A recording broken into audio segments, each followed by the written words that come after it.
setelah pasca perawatan dari Lestari ini, mungkin dari Lestari itu masih mendampingi atau seperti apa Pak nanti Pak? Kami Setelah merawat ini. selama 2 bulan, mulai saat ini sampai 2 bulan ke depan.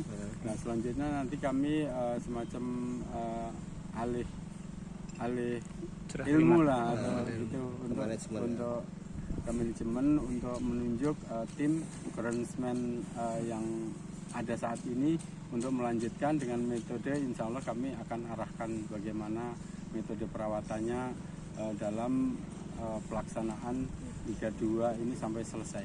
Kami kondisinya masih layak, cuman ini kita butuh perbaikan-perbaikan yang kami sampaikan saja, itu insya Allah nanti digunakan untuk Liga 2 sudah cukup baik. Gitu. Berarti artinya nanti dipupuk gitu ya Pak?